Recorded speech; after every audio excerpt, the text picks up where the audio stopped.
ইতালিতে ২১ আমার চেতনা স্লোগানে অঙ্কুরের আয়োজনে মহান শহীদ দিবস ও আন্তর্জাতিক মাতৃভাষা দিবস পালিত হয়েছে। এ উপলক্ষে ইতালিতে প্রবাসে বেড়ে ওঠা প্রজন্মকে বাংলা ভাষা, কৃষ্টি ও সংস্কৃতি তথা বাংলাদেশকে জানান দিতে ২১ আমার চেতনা স্লোগানে অঙ্কুরের ১৩তম প্রয়াস অনুষ্ঠিত হয়েছে।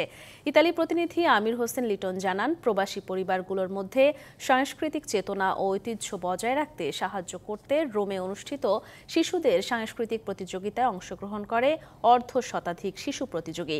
ঐতিহ্যের প্রতি ভালোবাসা ও গর্ববোধ জাগিয়ে তোলার এই আয়োজনে বর্ণমালা, আবৃত্তি, চিত্রাঙ্কন ও সঙ্গীত প্রতিযোগিতায় শিশুরা মনের মাধুরী দিয়ে ফুটিয়ে তোলে বাহান্নর ভাষা আন্দোলন ও বাংলাদেশের সাংস্কৃতিক ঐতিহ্য। আয়োজনে প্রধান অতিথি ছিলেন ইতালিয়ান রাজনৈতিক ব্যক্তিত্ব গুস্তাভো পাভনে। এছাড়াও বিশেষ অতিথি ও সহযোগিতায় ছিলেন ডক্টর মুক্তার হোসেন, মোহাম্মদ মনির, নিজামুদ্দিন ও নাজরাইন সহ অনেকে।